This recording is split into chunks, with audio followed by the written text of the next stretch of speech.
Bueno, pues este 14 de mayo se celebran en la isla las jornadas sobre la promoción de la salud mental, la resiliencia y la prevención de la conducta suicida en Lanzarote, organizadas a caballo entre la Escuela de Servicios Sociales y Sanitarios de Canarias, la SCAN, y el Cabildo de Lanzarote. Son unas jornadas en las que se habla de muchísimas cosas desde muchos puntos de vista, pero girando alrededor de la salud mental y fundamentalmente de las conductas suicidas. Un asunto del que cada vez más se va ya hablando, siempre con respeto, siempre con la máxima de las sensibilidades, pero también con naturalidad, porque es una cuestión que debe de abordarse justamente desde ahí, ¿no? Desde el respeto, desde la sensibilidad, naturalmente, pero sin obviar que es una cuestión que está ahí. Además, conversar acerca de esto ya parece demostrado que no incide en absolutamente nada más que en una conversación alrededor de un tema como este, sensible, ¿no? Quiere decir que no influye para que aumenten conductas de este tipo. Y se habla en estas jornadas de muchos puntos de vista y hay una que nos llama especialmente la atención, porque además está muy de actualidad y lo estábamos comentando antes de empezar esta charla y lo vemos cada día en los deportes mayoritarios, en el caso del fútbol, cómo se insulta a los árbitros, cómo se presionan a los deportistas. Recientemente este fin de semana en Madrid tuvo que cerrar sus redes sociales después de la cantidad de agresividad que se vertía sobre él por no meter un gol, básicamente, ¿no? Bueno, el deporte como factor de protección o de riesgo de la salud mental y de la conducta suicida. Esa charla la imparte José Noda, que es psicólogo, máster en Psicología de la Actividad Física y del Deporte. José, ¿qué tal? Muy buenas. Hola, muy buenas. Muchas gracias por estar aquí. Y hablar de las conductas suicidas con respeto, con sensibilidad, pero también con naturalidad. Parece que cada vez ya se está naturalizando más el poder conversar acerca de eso, ¿no? Además has dado la clave, ¿no? El hecho de hablar de ello no es que se tenga que hacer para que con naturalidad se conozca más el tema, sino que ayuda a prevenir esa conducta suicida, ¿no? Sin embargo, antes se pensaba que hablar de ello iba a provocar mayor número de suicidios y nada más lejos de la realidad. Es decir, hablar de ello y sensibilizar a las personas que están relacionadas también, en esta jornada sobre todo se habla del ámbito juvenil, pues a las personas que están en el entorno de esas personas, ¿no? De esos jóvenes, que estén sensibilizados también con la temática. Yo no soy experto en psicología clínica o en lo que podría ser la conducta suicida como tal, pero sí que mi papel como agente, digamos, que está relacionado con estos jóvenes es importante. Claro. Yo probablemente, si me encuentro con un caso de este tipo, aunque yo soy psicólogo, lo tendría que derivar, pero estas jornadas ayudan no solamente a visibilizar, sino también a darle estrategias a las personas que van a asistir para, oye, si hay un caso de este tipo y yo, por ejemplo, que no tengo las herramientas o no sé trabajarlo, ¿qué puedo hacer? Pues ahí vas a tener una oportunidad para conocer un poco cuáles son los protocolos y qué tendríamos que hacer. Es así. Hablamos del deporte como factor de protección o de riesgo. Y es curioso esto porque, claro, el deporte pues, te puede sanar, ¿no? Desde el punto de vista de la salud mental, pero también te puede perjudicar. Y son las dos caras de la misma moneda, ¿no? Claro, y justo ponías un ejemplo muy bueno y muy reciente de cómo el deporte puede generar un factor de riesgo. Esa persona que tú comentabas ahora, ¿qué pasa si no tiene la ayuda necesaria o no tiene la capacidad suficiente para sobrellevar una situación que por supuesto es injusta, que por supuesto no deberíamos de tolerar, pero que desgraciadamente se ha normalizado? El hecho de que porque tú no hagas bien tu trabajo, en el fútbol sobre todo, la gente cree que tiene derecho a insultarte, a amenazarte de muerte, y comentábamos antes de salir aquí, en el caso en Colombia, ¿no? De incluso fallar y asesinarlos. asesinarlos. ¿No? De entrada, el deporte es una buena actividad para mantener o contribuir a mantener una salud mental sana, ¿no? Una buena salud mental. Por supuesto.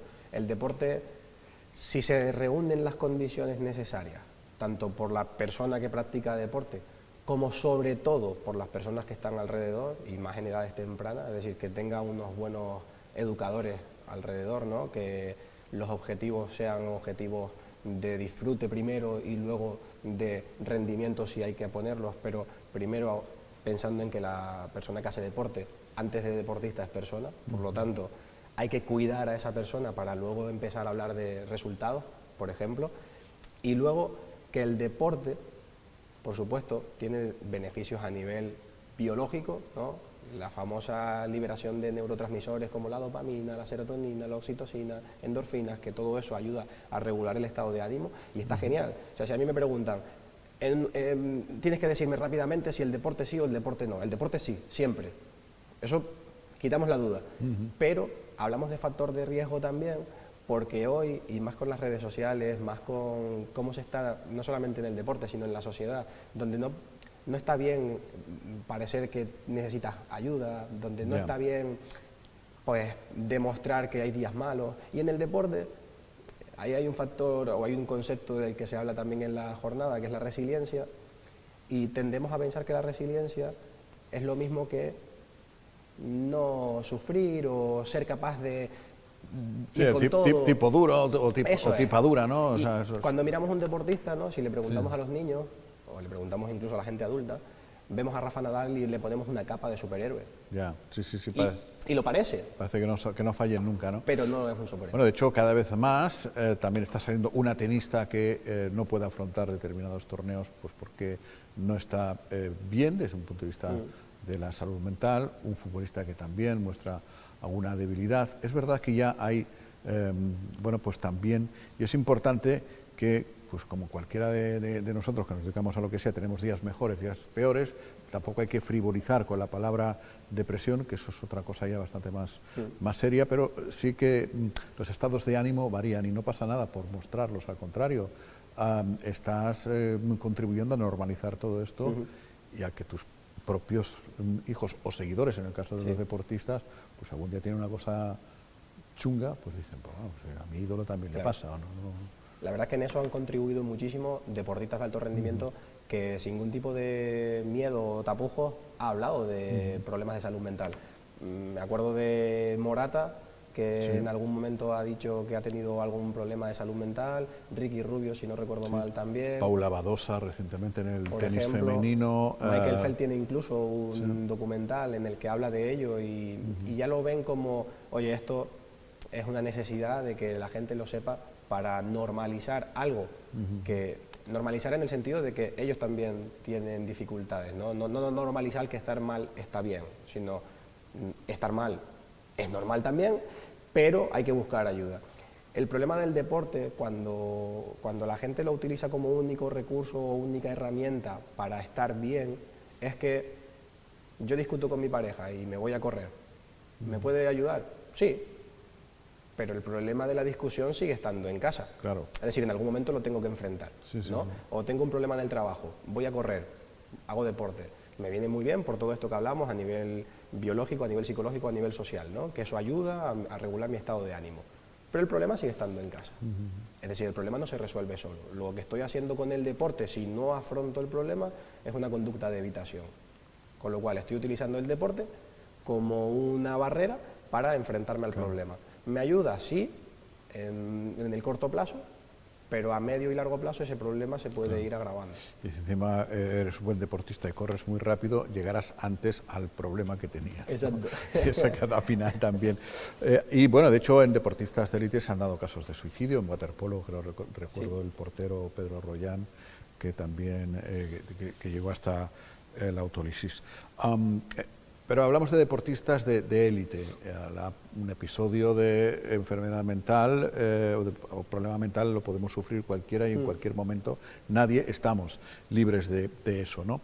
¿En qué momento un deportista amateur, de andar por casa, que juega fútbol en el preferente, en tercera, que va a hacer, pues yo qué sé, estos deportes de moda que son ahora, de crossfits o de paleos y ese tipo de cosas, o juega baloncesto, lo que sea, ¿hay algún momento que marque la frontera entre el estar haciendo deporte y tener una buena salud mental y darnos cuenta de que la estamos perdiendo? O sea, no sé, si se convierte en una obsesión, si nos autoexigimos mucho, si nos comparamos con el de al lado, no lo sé. ¿En qué momento eso deja de ser beneficioso para ser perjudicial? Ojalá pudiéramos tener un momento concreto para poder averiguarlo, ¿no? Porque sería estupendo, pero no es un único factor probablemente, igual que en la conducta suicida no hay un único factor que explique o determine por qué una persona llega a tener ese comportamiento. Se dan muchas, digamos, ¿no? muchos factores o muchas variables, y en el deporte pues pasa un poco todo lo que estamos hablando, ¿no? Mira, hay una... no es genérico, pero sí que se da bastante en los niños y niñas a partir de cierta edad. Te explico, ¿no? Los niños hacen deporte porque les gusta, o porque han visto a su primo o a su hermano, y por imitación hacen ese deporte. Luego descubren que les gusta, se divierten, lo pasan bien, y genial, hasta ahí todo bien, pero llega luego una época o un momento en el que empiezan a ser muy buenos en ese deporte, por ejemplo, buenos, pero tampoco tiene por qué, no tiene por qué ser el próximo Mbappé, ¿no? Pero empiezan a ser buenos o a destacar. Y ahí hay un momento en el que cambia el significado de por qué hago deporte. Ya no hago deporte porque disfruto, ahora tengo, entre comillas, la obligación de rendir. La autoexigencia, digamos, la autoexigencia, ¿no? Las metas, exacto. Los éxitos, los cronos, los títulos, los no sé qué. Totalmente. Y las familias, porque claro, nosotros llevamos a los niños, a las niñas a hacer deporte, porque es lo natural, que a ballet, a deporte, no sé qué, a inglés, lo que hacemos todos los padres, yo también lo he hecho.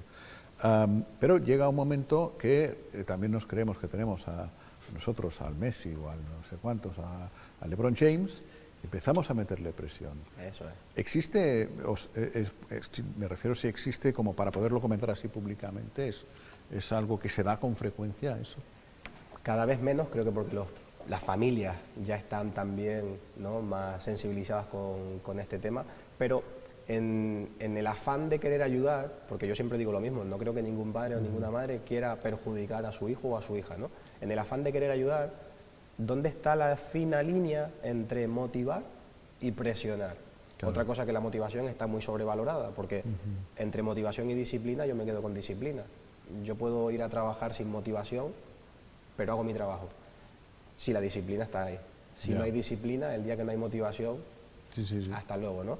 Pero como familias o como familiares que estamos relacionados con el deporte, hay una cosa fundamental, y es el que, fíjate, por un ejemplo muy sencillo de entender, y con una pregunta, ¿no? Sale nuestro hijo o nuestra hija del partido, del deporte que sea, y te propongo dos preguntas diferentes.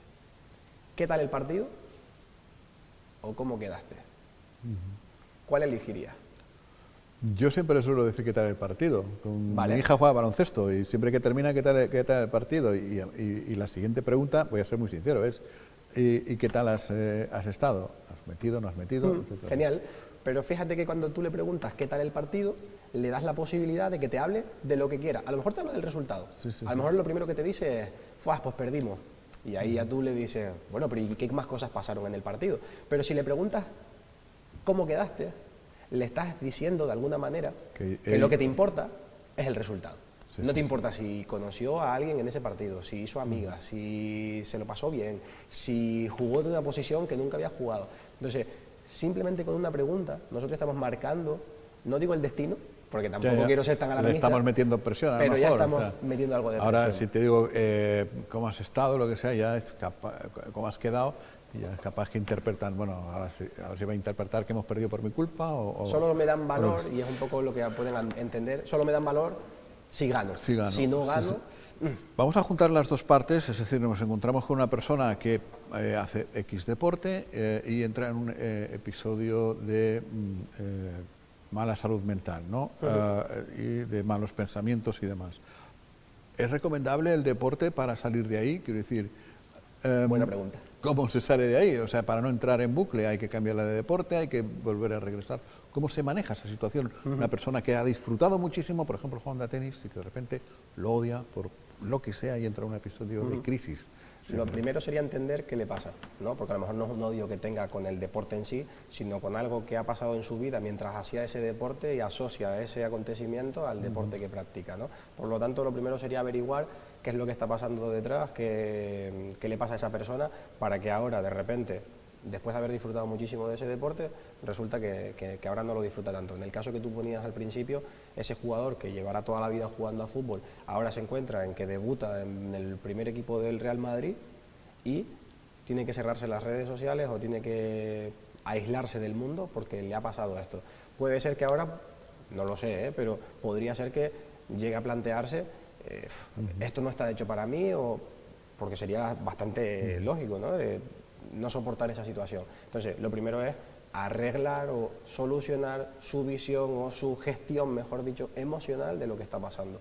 A partir de ahí, lo normal es que gestionas a nivel emocional bien eso, es decir, bueno, interpretamos qué es lo que ha pasado, qué depende de ti, qué no depende de ti, qué puedes controlar, qué no puedes controlar, y a partir de ahí, seguramente, mañana esté en el campo otra vez entrenando a su máximo rendimiento. Bueno, voy a aprovechar porque claro, hablamos de que no siempre, cada vez es muy normal ya acudir al psicólogo, a la psicóloga para cualquier situación. Antiguamente sí que probablemente te podían hacer alguna pregunta o te miraran de reojo, ¿no? En mi juventud, por ejemplo, pero hoy es bastante normal. Pero a pesar de eso, también puede que haya, bueno, pues ciertos sectores que no lo consideren tan normal y que lo vean algo anómalo ir al psicólogo o a la psicóloga, pero que sin embargo esa misma gente considera muy normal apoyarse en un o en una coach, ¿no? Ahí quería llegar, es decir, lo coach es cool, lo del psicólogo que ha estudiado, que tiene sus títulos y que tiene ciencia médica, pues a lo mejor no es tan cool, ¿no? ¿Qué se le puede decir? Has tocado hueso ahí, ¿eh? Es que, has tocado hueso ahí. No, me parece algo, tú tienes un coach, genial. ¿El coach tiene estudios? Pues no, tiene un máster online en no sé dónde. El psicólogo tiene una carrera, tiene no sé cuántos. Claro. A ver, no quiero ser aquí muy extremista tampoco, pero porque creo que hay coach que en una parte de la ayuda que pueden hacer o en una parte del asesoramiento son muy buenos, en la parte de acompañamiento, de algún tipo de cosas, yo qué sé, pues a trabajar objetivos y, ¿no?, plantear ese establecimiento de objetivos en un marco de referencia. Creo que en eso pueden ayudar muchísimo. Ahora, utilizarlo como sustitución de un profesional que conoce lo que pasa por tu cabeza a nivel emocional, a nivel de pensamientos, etcétera, etcétera, etcétera, que ha estudiado, como tú bien dices, 4 años más una preparación luego de un máster que puede ser especializado en deporte como en mi caso, o especializado en psicología general sanitaria, etcétera, etcétera, pues claro, es reducir muchísimo una herramienta que para mí sí que es verdad que es positiva, es decir, un psicólogo utiliza el coaching. Claro. Como herramienta para algunas situaciones concretas. Ahora, utilizar el coaching solo como una profesión o como una, no sé, como la panacea, ¿no?, como un medicamento que sirve para todo, pues creo que no es tan viable o tan válido y que puede poner sobre todo en riesgo a la persona que solicita ese servicio. Porque no estamos hablando de motivar, sino de sanar, ¿no? Claro. No estamos hablando de Exacto. Son productos muy distintos y que no es bueno mezclar, desde luego, ¿no? Y sobre todo porque yo ahora te puedo decir, sería relativamente fácil conseguir motivarte, o mejor dicho, para mí motivar es imposible. Lo que puedo ayudar es a encontrar tú tus propios motivos para que eso se mantenga en el tiempo. Pero podríamos salir de aquí con una energía enorme, ¿no?, que es lo que podría provocar un coach, de salir de aquí con esa motivación, con esas ganas de comerte el mundo, y me parece genial, pero y mañana cuando vuelvas a repetir la misma rutina que repites desde hace 30 años, ¿quién te ha dado herramientas para cambiar ese hábito o cambiar esa actitud que era la que no te permitía conseguir tus objetivos? Eso el coaching no te lo suele dar. No digo no te lo da porque a lo mejor en algunos casos sí se consigue, bueno, pero no suele ser. Y vamos terminando ya, José. La mente humana me imagino que es distinta en cada individuo, no, me imagino no, es así, seguro, pero cualquier persona acudiendo a un profesional y dejándose, en este caso, tratar por un profesional de la psicología, ¿puede superar episodios duros de su vida o hay que poner algo de nuestra parte? Es decir, hay que ser receptivo, hay que ser abierto, hay que no sé, utilizar más la inteligencia emocional o por mucho que no queramos, es posible también aperturarse. Muy buena pregunta y te lo voy a comparar con el trabajo, por ejemplo, que podríamos hacer con un fisioterapeuta o con una fisioterapeuta, ¿no? ¿De qué depende que la rehabilitación o que la sanación de esa lesión o de ese problema que tenga la persona que acude a ese profesional se resuelva? Depende de que el profesional sea muy bueno y seguramente también depende de que la persona haga un trabajo también de adherencia al tratamiento. ¿Qué pasa? Que en esa adherencia al tratamiento también influye el profesional.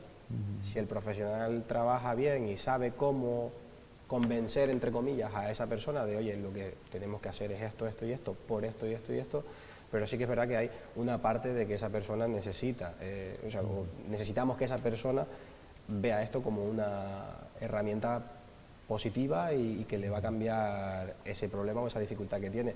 Esto, por ejemplo, lo vemos mucho cuando viene un menor a nuestra consulta y siempre hacemos la misma pregunta a sus padres. ¿Viene porque quiere o viene porque está obligado por sus padres a la consulta?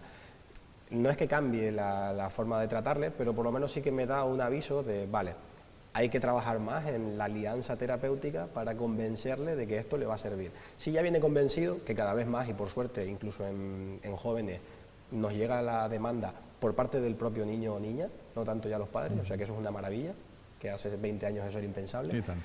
Pero sí que es verdad que eso nos facilita las cosas. O sea, la predisposición de la persona nos facilita las cosas. ¿Es obligatorio? No debería, o sea, no tendría por qué, pero sí que nos facilita mucho el trabajo. Pues José Noda, muchísimas gracias por estar aquí y hablarnos de todas estas cuestiones interesantes acerca de estas jornadas sobre la promoción de la salud mental, la resiliencia y la prevención de la conducta suicida en Lanzarote, en este caso desde el punto de vista del deporte, como ya lo hemos visto, factor de protección o de riesgo. En ambos casos debe actuar, en este caso, la psicología deportiva. Muchas gracias. Muchas gracias a ti. Y buenas tardes. Pues enseguida continuamos, lo haremos como cada día con la tertulia.